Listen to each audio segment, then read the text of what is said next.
If needlework is your passion, whether you're stitching by hand, machine, or mixing it all up, you're going to want to hear about the Mr. X Stitch Contemporary Needlework Prize 2025.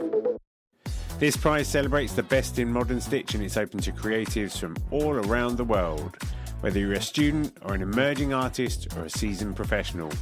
And the best part, you don't have to send your work anywhere. Just upload high-resolution images to a private folder we will send you after you enter. You can enter more than one category, for instance, hand embroidery and 3D textiles. Just grab an entry for each one. And if you've got a student ID, you can get 50% off the entry price as well. The deadline for entering is 30th of June 2025, and entries are now open at xstitchmag.com/prize-entry. Thanks to our brilliant sponsors, Bookmarked Hub by Search Press and David and Charles, and the legends at Lowry Workstands. If you've got the stitch bug, this is your time. Show us what you've got. Enter the prize now.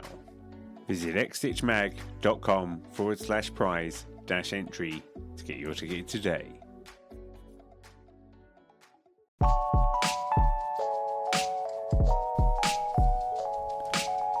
Welcome to NeedleXChange, conversations on the art of thread.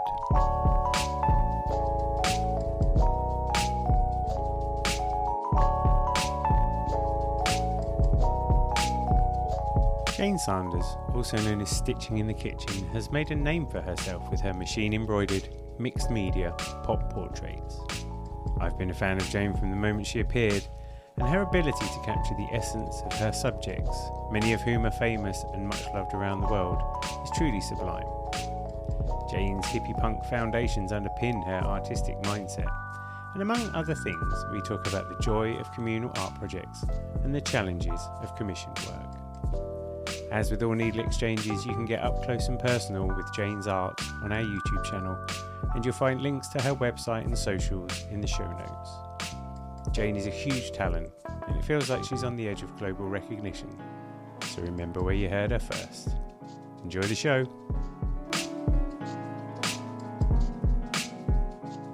Are you no longer stitching in the kitchen? No, I've moved house, but ironically, now I've got like the spare room that's like but it's actually bloody smaller than what I had before.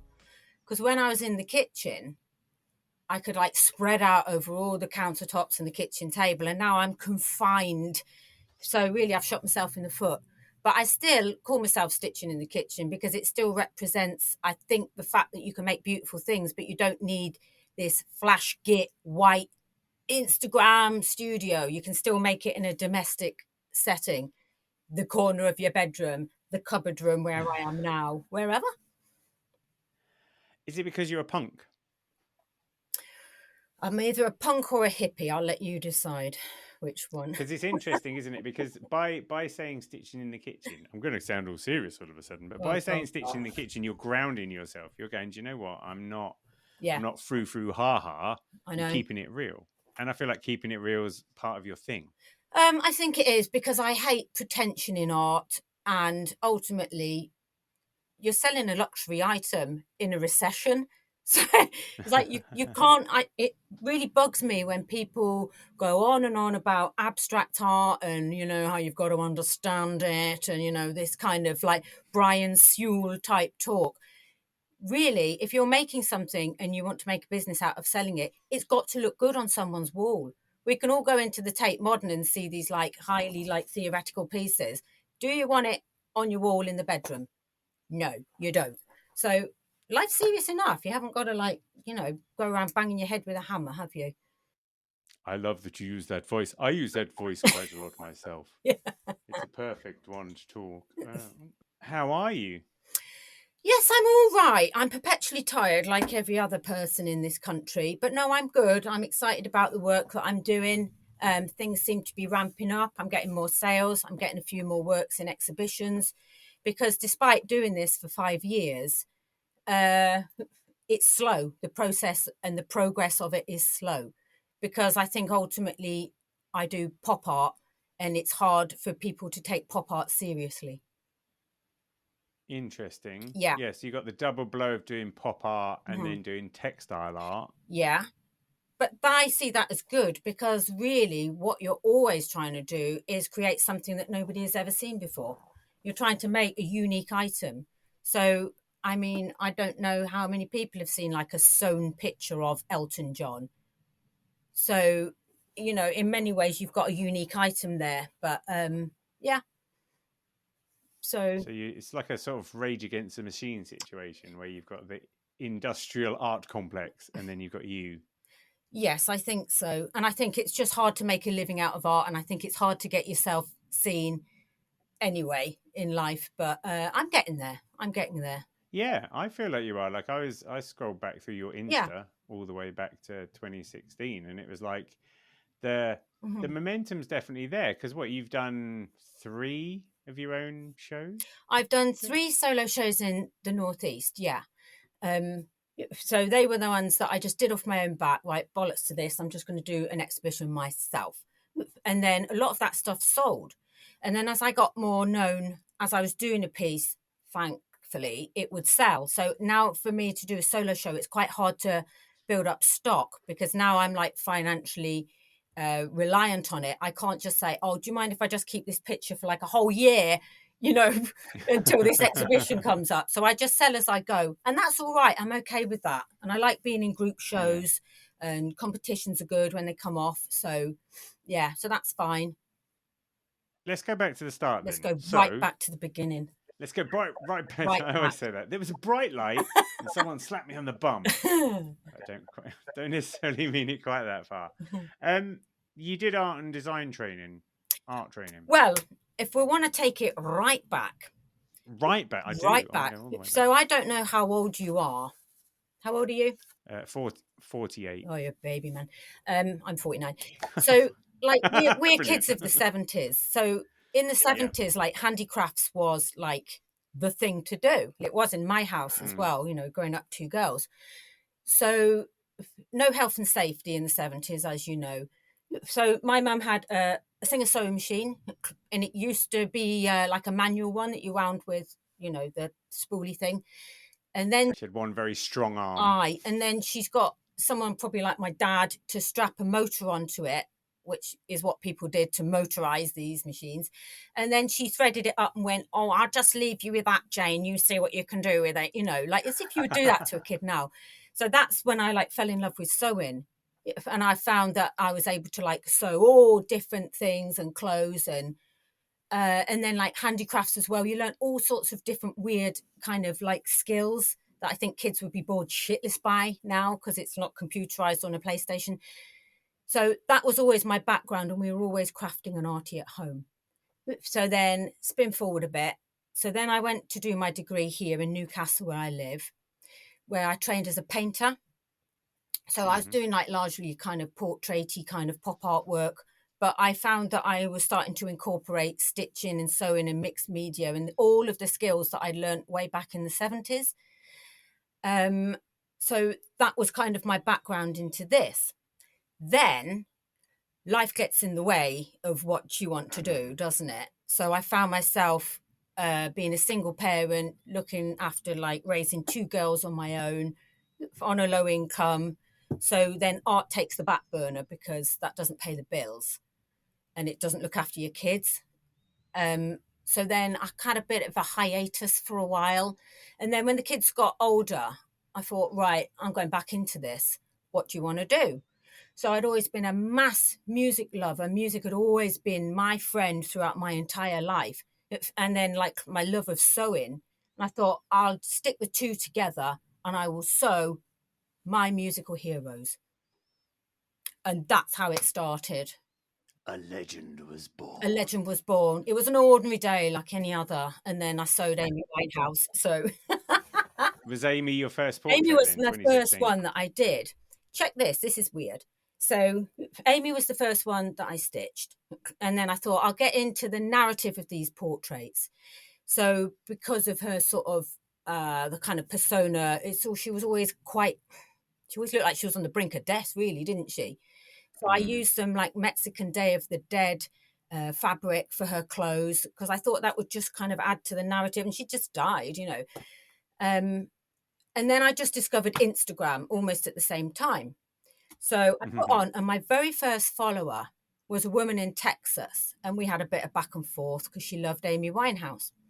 And then the very first sale I made, which was probably a year later of making work, was her. She bought the picture of Amy Winehouse. Amy Winehouse was the first, and the woman was my first follower. How freaky is that? Yeah, nice. Yeah. That was a good sign. Yeah. How many other portraits you made by the time of your first sale? Oh, gosh, probably about, I don't know, 15, something like that. Okay. Because you've got to show. Did that really help validate you?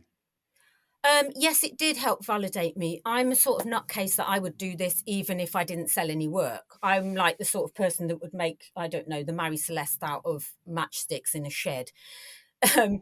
So I would just do it anyway. But yes, it did validate me because, you know, if you like something, you hope that somebody else will, don't you? And then obviously, if you can make a bit of cash along the way, all the better, because then you can pump it into the next picture.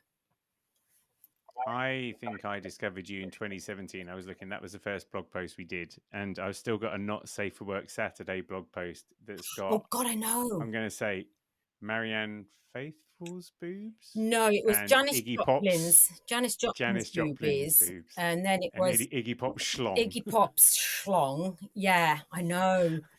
But you know, on Instagram, where I think at the end of the day, they show you like your most liked post. Well, that schlong was like the third most popular. I thought you're dirty sods out there. But anyway. We're so primitive, aren't we? Yeah. So let's talk about the technique for a bit. Because like looking back, like you came out hitting pretty hard on the portraits. Like your technique has evolved, I can tell. Yeah. But not evolved very far, as in you were already gunning for it from the start. Yes, I was already gunning for it. But I think things that I wouldn't have approached then that I now have the skills to do now. And also, I suppose something that I've developed is like sewing with more unconventional materials. Because I think just because you say I'm a textile artist, it doesn't necessarily mean that I only sew with fabric. I like to kind of like push that boundary of using mixed media and sewing with, oh God, I mean, I've sewn with all sorts of things, cigarette cards, newspaper photos, just all sorts of stuff, and added sort of, I would say tat. No, like, you know, bits and bobs to my pictures that probably you wouldn't conventionally think of as textile art. I tell you what we'll do for a second is we'll stop and we'll talk about that Gene Simmons piece and the amount of embellishment on his face mask. Oh no, don't talk about that because that's rubbish. That's way back when. Is it? Yeah, but I mean, from a, it was just really intense. Like it's one of those things that you don't appreciate. And then I was looking at, I was just thinking the amount of embellishment put on that. I mean, you must have a sense of structural engineering, I think. Well, I suppose I must do. Yeah, I suppose I must do. I mean, the way that I start pictures is I start with a sketch, and the sketch is original. I don't work from photographs. I guess in the beginning I was, because I was a bit naive about it. But now it's my own original portrait. And also I don't want to get done for copyright. Whack. So I start with because I have got the drawing skills from doing my degree in portraiture. Start off with a drawing. And then I'll start to use that drawing religiously like a stencil. And I transpose some of the drawing onto material. And I'll just put on certain key lines of people's faces that I think define them. And then I just make the rest up as I go. And then I'll start to add shading with the threads. Then I add glass eyes, because I think if you add glass eyes, the piece just comes alive. And the great thing about using fabric on portraits is, like, I use felt because it's very like robust and comes in all sorts of colors and it's very strong. You can do all sorts of things to it. It's almost like skin. It's kind of weird. I think once you start making a portrait in something 3D, like textile, it just seems to come more alive than doing a drawing or a painting. From then on, you start to build her hair up, and then the clothes is a great way to express yourself through different materials. Yeah. And so you learned portraiture at school? Because, when you look at your sketches, they're just like I mean, those stand up just by themselves. Oh, cheers. Get your wallet out then. Let's buy yeah, I do. I love drawing. I do love drawing. But like I say, I'm trying to make this certain thing that no one's ever seen, and everyone's seen a drawing. Nobody's seen a stitched portrait. So, because that's what's the thing that struck me as well is that it's like your character building. I mean, your character building of people that people are aware of, but you're telling a version of them, aren't you? And yeah, I'm trying to show them a different light. So who should we talk about? So someone like Kate Bush. So everyone's seen Kate Bush. We all know what her face is like. But I want to show her in the way that I see her. And if I see her this way, other people will relate to it. So in my mind, if I think of Kate Bush, I think of like, she's very mystical, she's very magical. And I think of her hair, like her crazy hair. And then I was starting to think about that phrase that they say about women where they say, oh, you've got bird's nest hair. So I thought, right, let's have this. And so I've sewn her face and I've sewn her hair going up. But then on the top, I've created her a hat, I guess. And it's a bird's nest. So I made a bird's nest with like kind of using the skills that I learned in the 70s, you know, when you would learn weaving or something like that. So I actually physically made her a bird's nest out of twigs that I just collected when I'm walking. And then it even has moss inside. And then it has, I think they're quail's eggs, the tiny little eggs that will fit within this bird's nest that I've like strengthened up. So whilst that's largely nest, it's still a textile piece because the basis of it is textile. And because I say it is. And then it's mounted on material. And then all of my work is box framed under glass because they're textile. They would just collect dust and they're quite delicate really. So that's great. And then what was good, I really enjoyed doing the drawing for that. It was quite a powerful drawing that I could work off. So I managed to sell the picture off the drawing. You know, somebody reserved it just off the drawing, trusting that I would do a good job. So so that's a sort of example of like trying to see somebody in a new light, in a different light. And is it like an iterative thing? So when you make Brian thing, Sewell. I know I should talk about it like this. No, so when you make something, like say you do a nice phrase or something, or you make something for someone, as part of the process, you can't help but reflect on the subject. That's right. So you've made Kate Bush and you've made her in that way. By the time you've gone through and made the process, has your appreciation of Kate Bush changed? I love Kate Bush anyway, but as I make the work, I tend to listen to the music of the artist that I'm sewing. Because I don't know why, but part of being a hippie punk is that I think somehow magically it sews into the fabric. But it's like there was someone, I can't remember who it was. Was it someone like Linda LaPlante, one of them crime writers, female crime writers? She said when she writes about the 1960s, she plays 1960s music because it seems to strengthen her writing, right? So if I'm doing like Robert Smith from The Cure, then all I'll play is The Cure as I'm doing it. And it just seems to inform the piece more. I think it does. It might not, but it's a good way of learning. No, 100%. I think that makes sense because you're trying to do your version of an artist. And in order to do them justice, you've got to consume their art at the same time, right? Yeah, that's right. Because there's only one piece of work where someone's asked me to do it. And I just couldn't frigging listen to the music because it was so awful. I'm not going to say who it was, but it was a rapper. And that, bleep it out. Yeah. Right. And I just thought, I just can't listen to this. And like, whilst she really loved the piece, I didn't think it was so successful because it didn't seem to have so much soul, in my opinion. But I'm sure she loved it. Yeah. Weird, isn't it? That's interesting. And do you have a sense of responsibility, do you think, when you make a portrait of someone, even if that person's never going to see that portrait? What do you mean, a sense of responsibility to who? The artist? Maybe. No, not at all. I don't have a responsibility to them. I just have to do the best piece of work that I can do. I've got a responsibility to myself not to muck it up because you're only as good as the last piece you did, aren't you?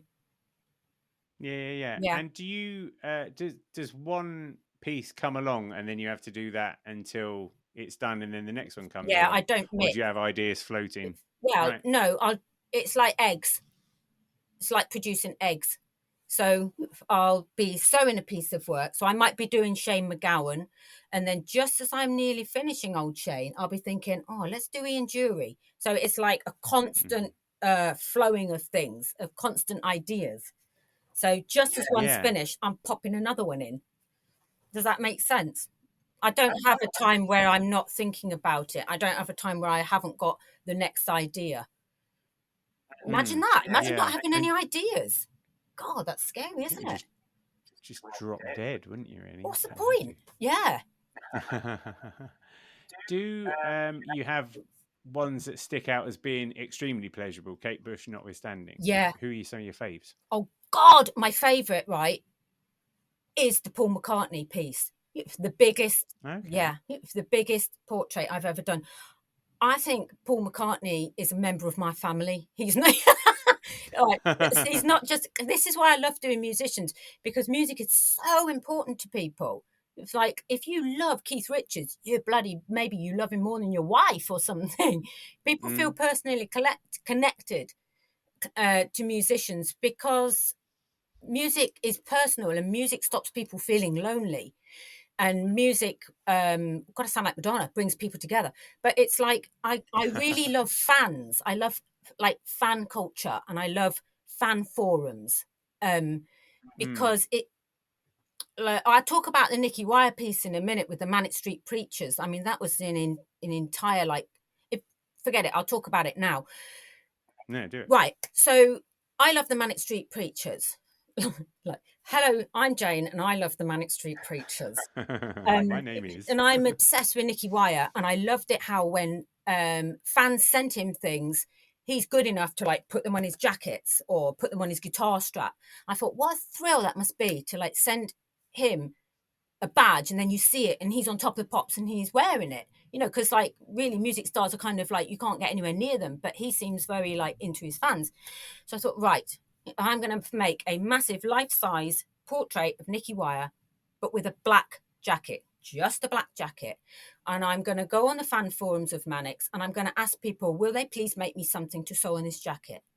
It can only be, I don't know, say like 3-4 inches, no bigger than that. But if you want to sew it, I'm going to sew it on the jacket. So if you want to make it out of material fab, or make me a badge, or make me something. And I thought, if people do it, great. If not, I'll make them myself. And I was just got like this influx of people going, oh, this is wonderful. I'm just going to, and like sending me tiny little cross-stitched Welsh dragons and photographs to sew on and badges that they'd made.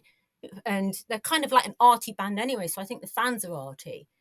But not only, Jamie, did I get all of these things, I got like letters.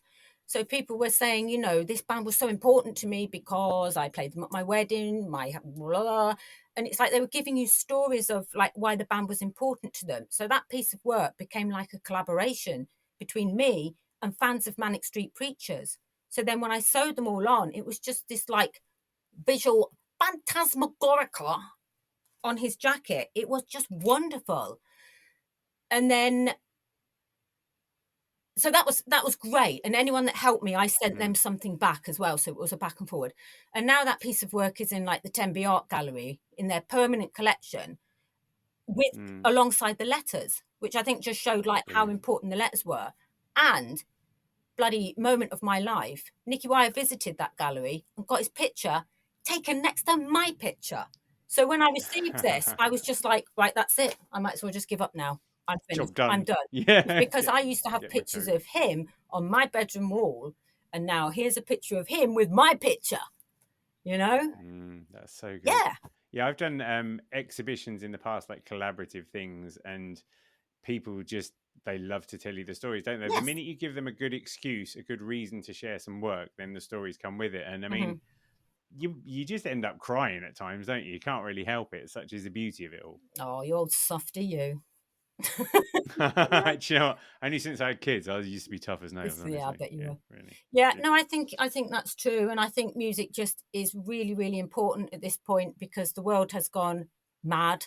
Politics is mad. People's finances are mad. And then I was watching this Rolling Stones thing the other day, and Keith Richards said like he felt that music was the only thing that people could trust now. So I think that's why it's so important. I mean, I think, yeah, it's quite hard, isn't it, to sort of peel away, because I would still question if people can trust anything in which Cardi B is partnering up with the guy from Maroon 5 or whatever. Do you know what I mean? There's still like the engineered versions of Well, things. you don't. But I Yeah, think but there's you have the choice. You don't play Cardi B if you don't like Cardi B. no, that's true. Yeah, and I mean, I love a bit of music. I think there's something about art when it's not like strongly commercial. Do you know what I mean? I think that's almost to the point we started off talking Well, I about. I think think, so, but people. yeah, I don't like music snobbery. If someone really loves Gary Barlow, you go for it because that talks to you. Yeah. Yeah, I think that's it, isn't it? And who are we to judge necessarily? But I Absolutely. think what you've provided is a really nice way for people to express their passion for those things. Because you've got such a diverse range of portraits and pictures that you've done. Yeah, there's all sorts, absolutely all sorts. I mean, I've gone from, like, I've got David Bowie. I think I've probably done about 3 or 4 portraits of him, which is great for me. And then on the other side, I mean, somebody asked me to do Rick Astley a while ago. Oh, I saw that Aye, one. which was Yeah, who's interesting. just like been opening on Glastonbury I know, it's stage gone and cool. apparently did It's a pretty certainly gone bang up cool. job as well. Who am I to say it's He not cool has. anyway? And then, you know, Some say it was when that portrait was made. That was what the tipping point was. it's me. Oh I God, believe so. I think so. And then, you know, I've got, like, you know, reggae stars like Lee Scratch Perry. And then someone's just recently, I've done one of Maxi Jazz from Faithless. So, you know, I can bounce all over the place. And then Lee Scratch Perry, was that a commission? Uh, There was something. Yeah, wasn't it was a commission originally. Yes, so that was great. So I sold her the original. So just to describe it, he is like a magpie. And whenever I read about him, or I remember seeing like documentaries about him in his studios, he just collects stuff like crystals, beads, everything. He is like a magpie. He's like he lives in a magpie's nest. Then he would suddenly go nuts and burn the whole lot down and then start again. He's absolutely Right. crazy. On his hat, he had crystals that he believed that he could talk to other people with. I love people like that are just nuts. So I'm like, right, if I'm doing a portrait of him, I'm a hoarder as well, by the way. So I like going into my big bead box full of cracker toys and plastic bits and bobs and just stuff that I've collected over the years. And I'm just going to shove them all over his jacket. So it just is as crazy as I believe he is, in a great way. So that portrait was made. And then it was good, actually, because it got used in a number of ways. So shortly after he died, there was an exhibition in New York solely about Lee Scratch Perry. So I sent a print over to them. I'll get onto something else in a minute. So I sent a print over to them, and it was obviously quite a well-known New York area because there was a picture of Susan Sarandon stood in front of it, which was so I was a bit like, woo, Thelma and Louise. Then somebody used it it was like a sort of grime and bloody reggae show thing in Newcastle. They just had a print of it in the background. Then when there was a collection of his work, they asked on Spotify, could people send in portraits of him to go on the canvas of Spotify? So when you click on the song, your picture comes up and they slightly animate it. But I tell you what, it's really hard to make money in this business because I only got paid for the original. So like out of all of those things, so this is what I mean. This is what I think it's quite important to explain in the world of, I mean, it's largely, you know, the world's ruled by Instagram, really, isn't it? Whilst I can look quite successful financially, it's a different kettle of fish. And you've got to be careful looking at people on Instagram in the white studio with the hair up, with the paintbrush stuck in it, looking thoughtful at their picture. It's like, what's actually really going on there? I think it's more important to just be real about it. So whilst I've got all that coverage, I didn't get paid by Spotify, didn't get paid by the gallery, didn't get paid by the grime show. So it's like you end up doing things for free. I mean, you're not paying me now, are you? No, true. Buggers. Awkward silence. Awkward. One thing I observed, one thing I noticed about your Instagram is that you don't have as many followers as I think you should have. And what I think it sometimes boils down to is you don't do video particularly. And I think that, like, and this is no reflection on you. This is a reflection on the algorithm and the way the game changes. And I'm in the same boat because I don't want to do video. You mean like it doesn't reels? make sense for me to do it. Yeah, Yeah, because sometimes I they know can. other people who've been around for less time, but because they're doing reels all the time, showing their process, the algorithm loves that. So it Ah, just bangs you under people's noses a bit more. And I mean, that's yeah, something where, you know, like I was talking with Jack Roberts, JPR Stitch, who yeah. has got to the point where making videos of his process is part of his Mm, process. So it's almost like he's got things clamped right next to his sewing machine so that he can just choose to video at any point. yeah, And it's a bit of documentary, but I feel like one of the reasons that because he's got over 50,000 followers on get Instagram. him. And I think part of that, and this isn't doing him a Yes, disservice, but part of it is he's doing video all the time and he's possibly. playing the game that Instagram wants. And it's Mm, interesting to see because it's like, where do you start? You know, because we become beholden by those things. And it's like, I'm a really big fan of like email marketing because to me, that's permission marketing. That's people who want to hear from me. yeah, So that's the thing that I focus on because just when you think that you know the score, then the algorithm changes or yeah. Instagram's business model changes, and then suddenly they're launching something to compete with Twitter, and it will turn out if you're not doing your thing in a way that looks like it should be on Twitter, then you're going to lose out there, and you're just like, how are you supposed to do it? You How are you are. supposed to do it all and then still get Mm. on with making your art? But let's be positive as well. Like, being like an old bag, when I first started doing art, the internet didn't even exist. So, True. so it is a lot easier now. Like talking about doing these like collaborative things, I was starting to rattle on there about the Paul McCartney portrait. So the Paul Yeah. McCartney portrait, I love doing the Nicky so much that a couple of years later I thought, Paul McCartney's going to turn 80. If I want to do something to celebrate his life, he is a member of my family, I think. So I did a huge portrait of Paul, and the whole crux of the piece was that he's the most prolific writer of songs, love songs, that this country ever produced. So I depicted him doing that heart symbol, that people do with their fingers, Yeah. in Mm. this jacket, and I was going to cover the jacket psychedelic style with hearts. So I'm like, right, well, I'm not ever going to have enough hearts because this piece of work's bloody huge.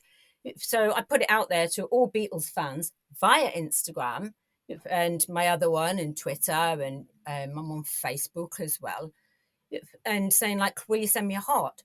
If you send me a heart, I'll send you a little card back, a little card of the drawing of Paul. So I thought, once again, no one's going to bother with this. And then I got about like 70 or 80. But these are like from all over the world.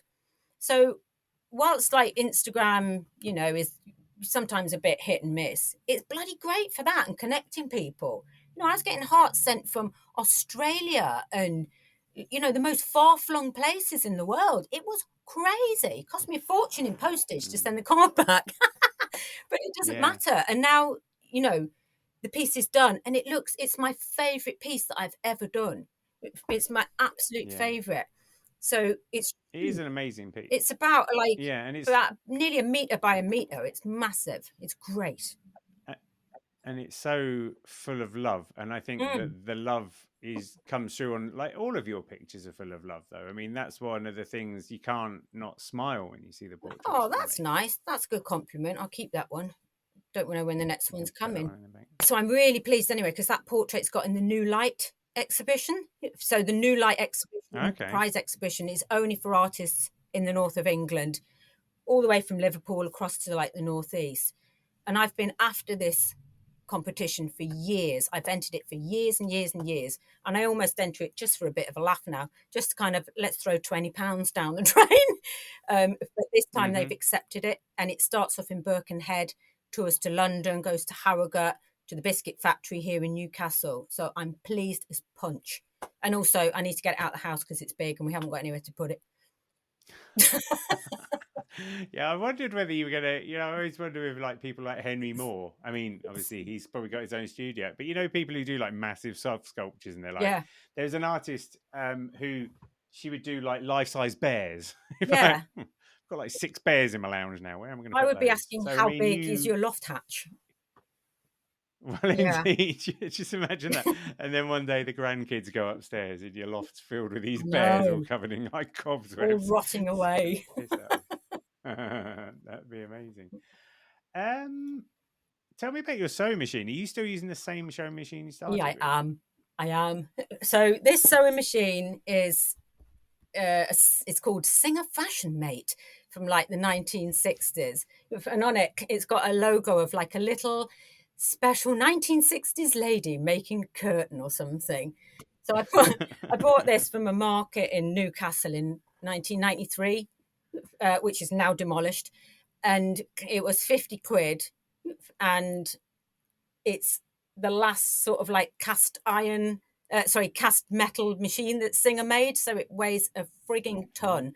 So whenever I get it serviced, it's like to try and get it into the car.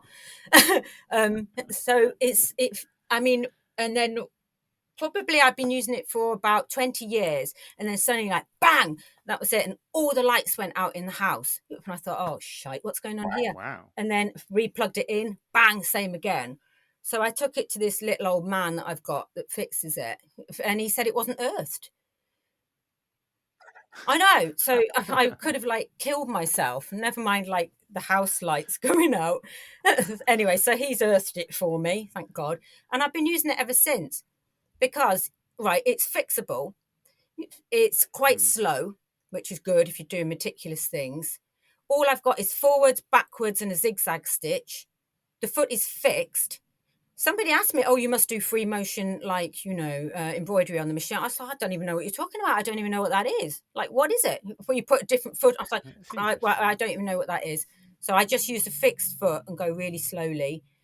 And I can't imagine using another machine because it's not broken, is it?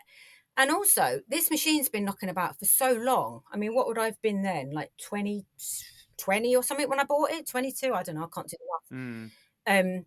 And it's like, that is like part of the furniture in our house. It's been in every house that I've ever moved to. And it's really weird. I don't know if you've got a favourite machine, but it's like people start to have like a bit of a relationship with their sewing machine. It's like they feel really sentimental about it. So sometimes when I put pictures of it online, someone will say, oh, something like, oh my God, and get really sentimental and say, oh, my mum had that machine and I remember her making this on it and that on it. Isn't that weird? And like, even if they can't use it, they don't want to throw out their mother's machine or something. So they're quite prominent, aren't they? Because you can't really, like, if someone's like a regular sewer, then the thing would be out all the time, wouldn't it? So it is a very like visible, quite big piece of machinery in the world, especially if it weighs that. But yeah, I used to have I think I bought it for Mary, a Montgomery Ward sewing machine that I called Dolores, and it came in like a built-in table, but it was like blue and silver, almost like a bit like a Cadillac style thing. I think that was what I liked about it the most. And in the end, we had to kind of give it on to a good home because we were carting it around. But I mean, some of those machines are just epic, and I think that's it. The one that you've got, it's almost like I say, made out of metal. Built-in obsolescence not really being a thing at that point, so you know it's kind of going to run forever. Yeah, that's right. That's very true. But I think it's weird as well because, like, when I'm doing portraits of people, I think it's like 1967 to 69. But it's like I did a set of 4 portraits of the Beatles in 1967, where they all had the same formatted shaped jacket, but all I did was change the jacket and obviously the Beatles. So it gave this impression that they were like brothers, because they were all the same. But it was specifically from 1967. I thought, isn't that weird? Because I'm sewing them on a machine that is from the era that I'm doing the portrait of. Mad. Paul McCartney's age, the machine's still the same. Yeah. Was it different when you had to do a portrait of Dave, who's like a real human that you know and love very much? You did a recent portrait of him, right, with his mum. Yeah. Well, I'll tell you what it is. Like, I like to torture myself by entering these like needlework competitions.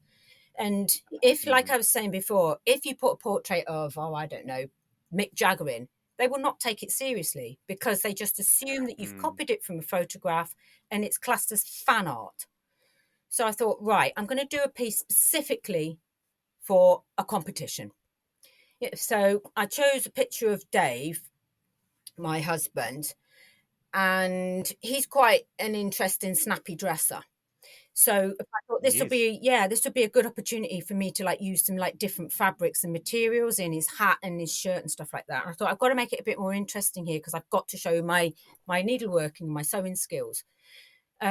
So Dave was adopted when he was a baby by his mom, Marjorie. And Marjorie was in the Salvation Army. And we've got a beautiful picture of her in the house in a Salvation Army bonnet. And I thought it was an interesting concept of salvation, adopting a baby and her being in the Salvation Army. But what was even better was I could do him in colour because he's alive and well and current. But the picture is old and she's passed on now. So I could do the picture in monochrome.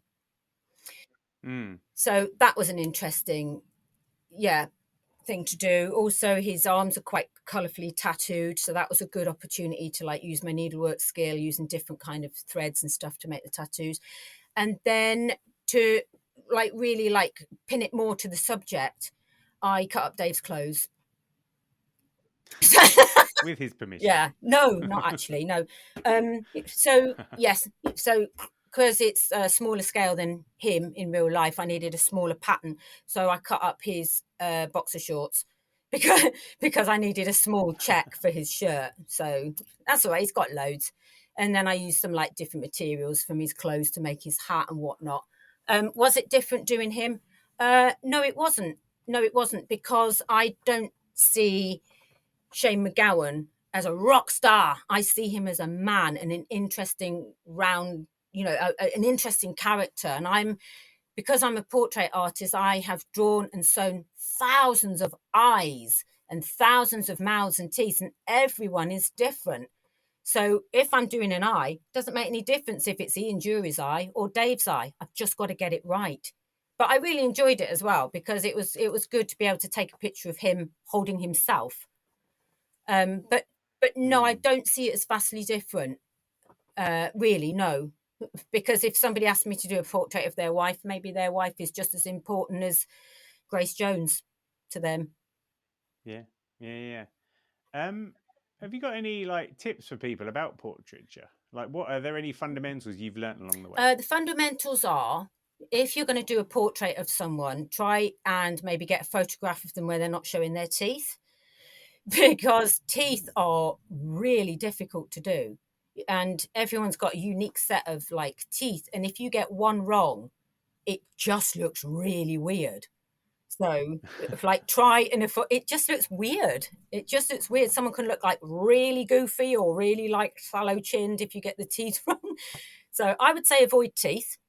Like always start with the eyes, because if you do the rest of the face and then you do the eyes last and you bugger that up, it's gone, it's over.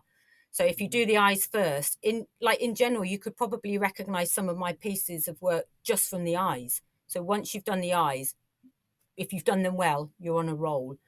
So that's what I would say. I don't know. I mean, I like adding things that add to like the narrative of the person and adds to the story of them, because I think it's a more interesting portrait. So I don't know. So someone like, if I'm doing like Robert Smith from The Cure, like to me, he's like Halloween-y. He just always, when I was a kid, I was fascinated by him because he reminded me of spiders, Halloween. He's very like Tim Burton. So he's like a little weird demonic character. So that's how I wanted to portray him. So instead of doing hair, I used spiders. So I've machined his face, and I've given him a shirt that is orange and black striped, which is your traditional Halloween colors. And then his hair from afar just looks like his crazy back-combed hair, but when you get close, it's all made up of plastic Halloween spiders that you would get in like party packs and stuff. So that would be my advice to someone. Try and make it interesting. Try and find out a bit about the person. If they like nature, maybe portray them in flowers or wearing flowers, for example. I was quite taken by your John Lydon portrait, the one with the yellow background. Oh yeah, because it was quite minimal, I thought, and that was what is interesting. Well, after I was starting to do, like, most of my pictures are about 12 by 16, and that includes maybe their head and their shoulders, like part of their clothes. And then I had a scheme. I thought, well, I think I'm just going to do some with the face, because I was starting to like rely on the money from this, and I thought I can knock them out a bit quicker if I just do a facial study. So that was the first one that I did. So I just merely did his face, and I just did a collar. So that was the point of that. And it does look good and it does work because it's on a bright yellow background and you already associate him with yellow because of the Never Mind the Bollocks. Oh, you might have to blank that. Because of the Never Mind the Bollocks album cover. So they're already I already associate him with yellow.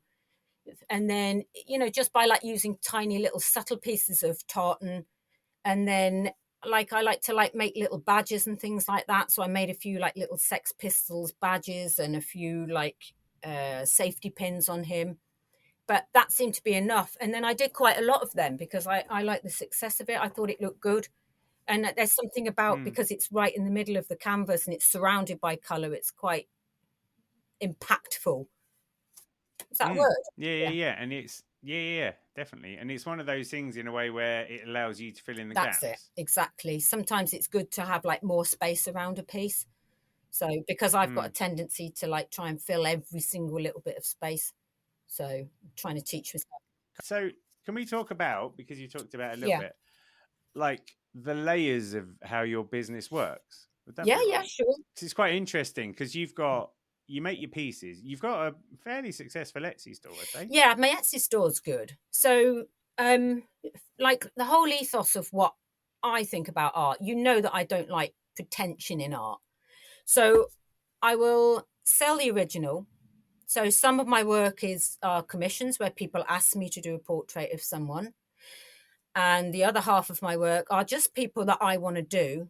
And I hope that they'll sell. And if I don't, I really love them. So I just put them on my wall. Even by selling the originals, I can price them at what I think. But I'm really keen on selling to fans because I know that they really love that picture. So if they want to pay me £50 a month, that's absolutely fine. I'm bang up for that. And if they miss a month because they need their bike fixing, that's also good.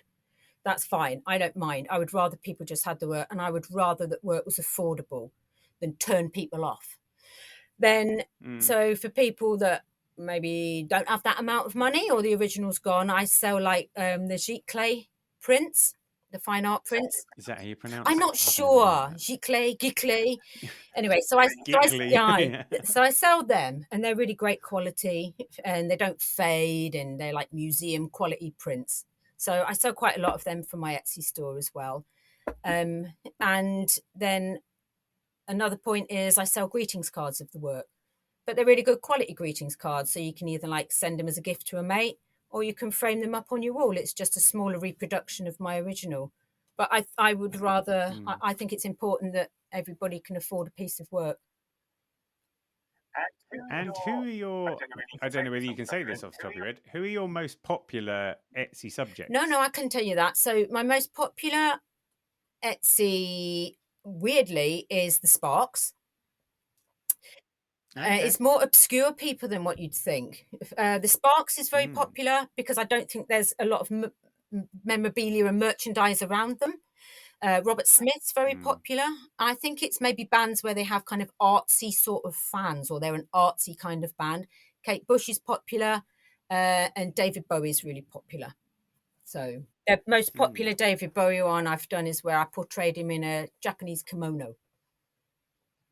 Oh yeah, I remember. Yeah, that was. I really loved that picture. I really loved making it because I love David Bowie, and I love how he got really into the Japanese kabuki theatre, where gender roles change within it, and obviously he's like massively like experimented with his like gender representation as well. So I thought, right, and he was fascinated with Japan, so I portrayed him in a Japanese kimono, and it was made from an old Japanese washi paper book, which is like paper made from sort of like tree fibers or some strange like whatever. Anyway, and it had like old calligraphy on it, and I folded it up almost like origami, and formed him a kimono out of that, trying to push the boundaries again of being seen as a textile artist. It's like, well, if I want to, I can sew him a kimono. So that's my most popular David Bowie print and card as well. Are we allowed to ask if there are any that are really unpopular? Bjork. Which doesn't make sense. That doesn't make sense, does it? When you think Bjork's about the unpopular, and Flea from the Chili Peppers, he's unpopular. Okay. He's very unpopular. Yeah. So Don't take it personally. yeah, Flea, don't take it if you're personally. listening. It's a nice portrait, Don't but take it you know, maybe He's a great yeah, guy. yeah. Do you have any other crafty pursuits? Well, because of my crafting background, I'm like a crochet nut. But what I love about crochet is it's so mad, you can just make it up as you go along. So if you asked me to follow a pattern, I wouldn't be able to do it. But if you said, make me a shoe, I could just do it. So that's what I like to do. So when I'm watching like telly or whatever on the night, I'm just constantly beavering on, like crocheting something. I've always got something on the go, but I'm not skilled at it, but I genuinely enjoy doing it. What other makers do you admire? Well, the good thing about Instagram is that you have got a community of textile artists, and I think that's great. And it's like they seem to be like, I will say, largely female. I think textile artists are largely female. Not having a go, but No. they seem like a totally non-bitchy group of birds, really. But one of my favourite is Teresa Burrows. Have you seen her work? She's also somebody that hardly has any Instagram followers. So she lives in Canada, and she does like traditional Canadian beadworking. And it's like linked to sort of, you know, like those, do you call it first generation? I think you call it, I don't want to get the words wrong. Let's say that. Yeah, but you know, like the native people's crafts. But what she does is extremely political and extremely feminist. And I tell you why I love her work, because I can't for the life of me work out how she does it. And she does it by hand. I'm really into people that make things by hand. Like, I can't stand this current influx of people talking about AI and digital. It really, like, I just think it's just soulless and awful. So if I see somebody making something by hand, I'm bang into them. But she's my absolute favorite artist on Instagram. Her work is phenomenal. You've got to check it out. Teresa Burrows. It's wonderful. I'm literally looking at her now. She is artist_Teresa Burrows. She makes, so It's she's incredible. largely portraiture, but I mean, holy moly, like, the way she uses beads, depth, and the texture, stories all of that behind sort of it, and the thing. traditional stories behind it, and talking about women and Indigenous women's rights and deaths of Indigenous women, and how they're not investigated by the police properly. And she does all this through beadwork. It's wonderful. Yeah. It's absolutely wonderful. Yeah, and I mean, you find that quite a lot, don't you? People are like, "Oh, beads, that must be lovely and safe and stuff." So it always does a double whammy when I it's used. can't work out how she does it, and that intrigues me. And how wonderful that I can connect with her in Canada, and she really likes my work too. So that's the best thing about like Instagram and the internet, this like instant connection. But the main person when I was younger that influenced me was Kit Williams. I don't know if you remember him. Of course. Yeah. Masquerade. So Masquerade. So famous for painting a book, and in each page of the book was a puzzle, and within the puzzle would contain clues about how to find the golden hair. And what I loved about Kit Williams was he was a multi-skilled artist. So he was a jewelry maker, making the golden hair. He was also a tailor. He was a painter. He did marquetry. He could do metalworking, silverworking, and he was absolutely crazy. It's like he would kind of turn up on something like Wogan or chat shows, and he would just be absolutely off the wall nuts. He also had like one eye that turned out to the left, like I would call it a boggly eye. I'm sure it's got so like when you're a kid, you think, God, that's fantastic. And it's like we got his books out of Northampton County Library, you know, because you didn't just buy a book then. And we spent hours and hours looking at this book. And it's the first time when I looked at something, I thought, I want to do that. I want to be an artist. I'm going to do that. And I loved his sense of story, portraiture, mysticism. So last year, I thought, right, it's about time I said thank you to him, and I'm going to sew a portrait of him. So I sewed a portrait of him, and I'm trying to portray God, his wonderful mind spilling out and all his ideas. He's got crazy brown curly hair, crazy brown curly beard. So I sewed a sewed a portrait of him. And then within his hair and his beard, I sewed on, stitched on, stuck on a multitude of things that related to his work. His love of puzzles, hairs, jewels, all sorts of things to make a magical portrait of a man whose ideas just explode out of him. And get this, I thought, he's reclusive. So I found this weird website related to him, and I messaged him, and his wife messaged me back. I said, hello, just thought I'd let you know I'm doing a portrait of Kit Williams. Here's my drawing. She said, that'd be nice. We'd like to see it when you finish it. So I sent him a picture of like my final piece, and he emailed me back and complimented me and said how it was wonderful that he'd influenced me and that my piece was full of whimsy and he loved it. And to me, that was like my childhood dream come true. From like being in Northampton County Library and looking at that book thinking, I'm going to do this, to later when I'm nearly 50, actually doing a portrait of him and emailing him, and he emails me back and says he likes it. That was just like, yeah, man, come on. So yeah. Obscure thing here. So I grew up in Bedfordshire, and near where we lived up until about 6 years ago, there's a little town called Flitwick. And if you go down a road out of Flitwick, near somewhere, I think it's just a little farm. I can't remember if it was Pick Your Own or not. There's a hedge that's got a hair cut into it, and I think that's where he left the thing. So like we've driven past that a few times. How wonderful. Yeah, because when he hid it, he put a cow pat on it. Yeah, did he? You can have that fact. That's yours. To really throw people off the scent, quite literally. Yeah. That's an amazing story. Right, I'm going to come down to my 4 big questions now. The big, because we haven't had enough big questions. I think these are going to be quite hard in some ways. I'll start with an easy one. What's your favourite book? Have we already talked about it? My favourite book, I haven't, have I? All right.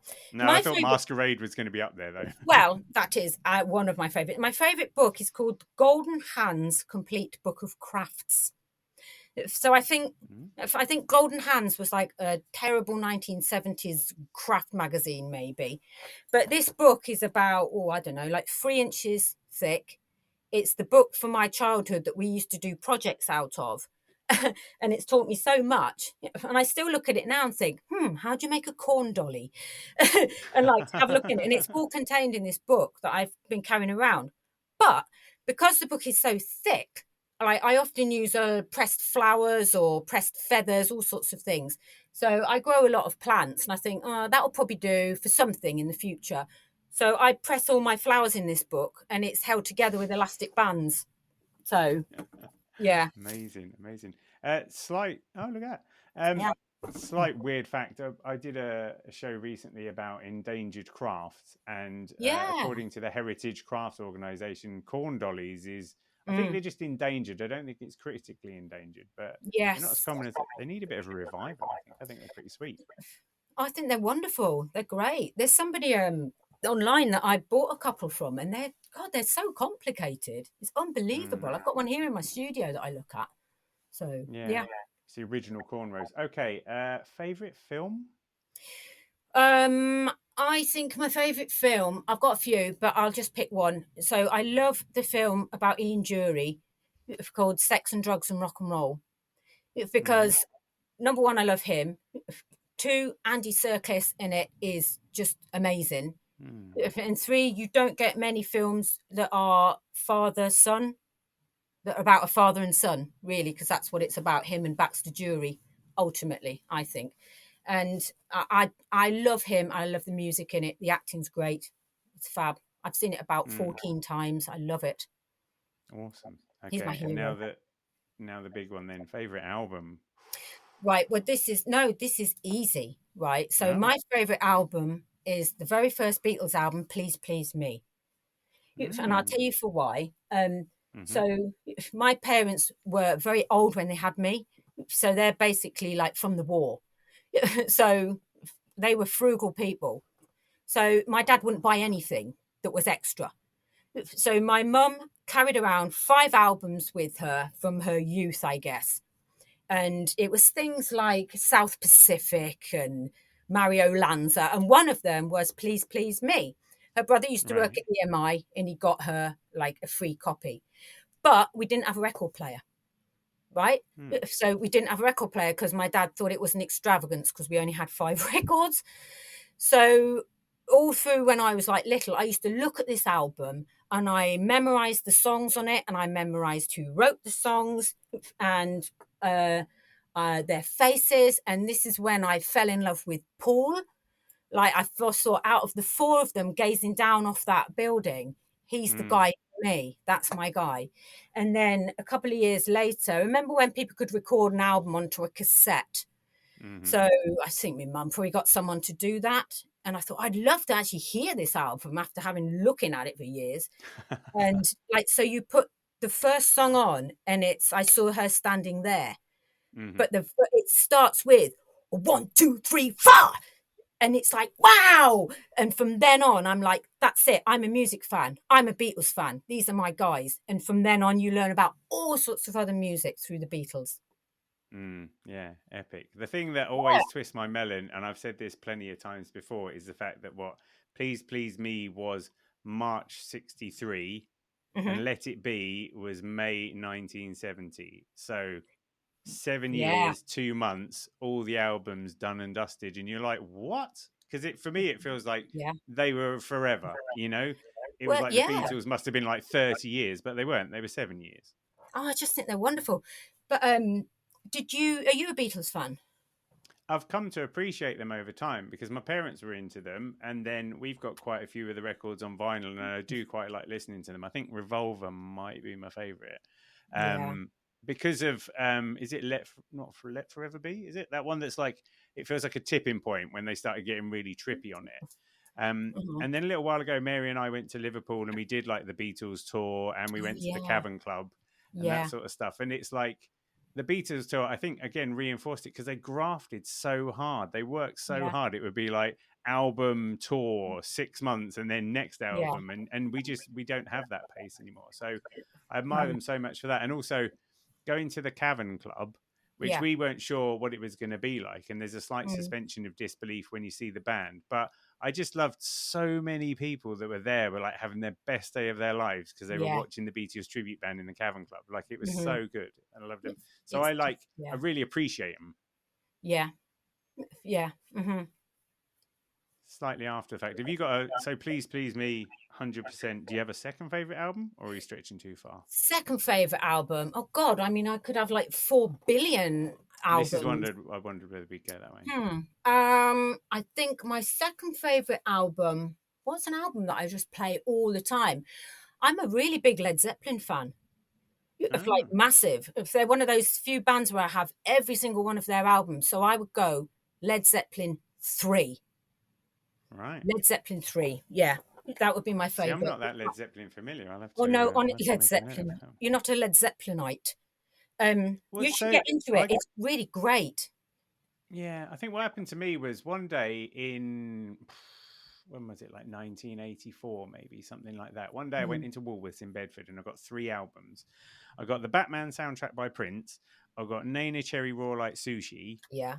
So maybe it was a bit later than that. And then I got Guns N' Roses' Appetite for Destruction and listened to the first 2 for quite a long time. And then one day I put Guns N' Roses on, and it was a bit like that opening riff of Welcome to the Jungle. I was like, holy shit. All right, we're on a ride now. And that was it. I was like poodle rocked for quite a long time. Yeah. No, I just love Zeppelin. I absolutely love them. And I've done a portrait of Robert Plant, and it was the most challenging hair I've ever done. That was another top tip for your portrait people. Don't do someone with curly hair because it's a nightmare. Right. But yeah. Well, but you compound yourself there because you're not a drop the feed dogs and do it. So you've got your own confines there, haven't you, in terms of your freedom of hairy movement, as it were? I guess so. But if someone's got curly hair, you've just got to do curly hair, haven't you? Yeah. No, 100%. So last question. What's the most interesting thing that nobody knows about you? Bloody hell, I wasn't expecting that. Oh, sorry. I should always send these in advance. But okay. The most interesting thing that somebody doesn't know about me is, oh shit! You should put this out. Should have forewarned you. Okay. I can ride a unicycle. That's interesting. Yeah, that's. Tell me about that. I just set myself a challenge a few years ago, and I thought I'm going to learn to do this. And it took ages and ages because I've always been quite jealous of, when you see lads riding along, maybe smoking a fag and their hands are off and I thought, oh God, how can they do that? How can they do that? And then I think somebody just lent me a unicycle, and it took, God, like 6 months or something. And then finally I did it. I think at the time, this must have been a while ago now, my youngest daughter, who's now 19, she was learning to ride a bike. So I used to go out with her, like trying to learn her bike, and I was on the unicycle. So yeah, I mean, that was then and this is now. Could I do it now? I'm not sure. Probably. Do you ever forget? I think not being able to ride a bike no-handed will be one of my regrets to my grave, kind of. I always thought that probably the coolest thing I could do as a teenager would be to roll a rolly on a bike no-handed. And do the caterpillar. That would be cool if you could do that. People that can just still do that. Seeing into my brain. If they're really fat now and they can still bust it out, can't they? Yeah, I mean they can't walk afterwards. So there's that moment of glory. Crazy legs jump through hands. Amazing. If people want to find out about you, where do they go? Right, so you can find me on Instagram at Stitchin In The Kitchen. No G. Sorry? No G's. No G's. Right? Yeah, that's right. So a good way of finding out about me is on my website, which is www.janesanders.co.uk. And on there, it has all the links to my social media and my shop. Yeah, and I swear to God, if people haven't discovered you on Instagram, they're missing out because it's a total treat. Oh, thanks. Total treat. I've really enjoyed talking to you. Thanks for having a needle exchange with me. Same to you. Thank you.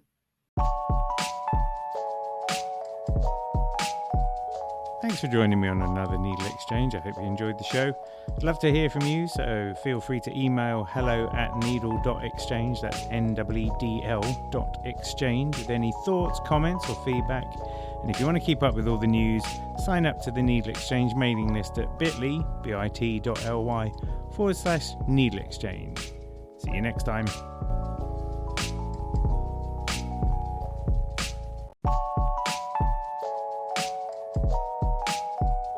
Thanks for joining me on another Needle Exchange. I hope you enjoyed the show.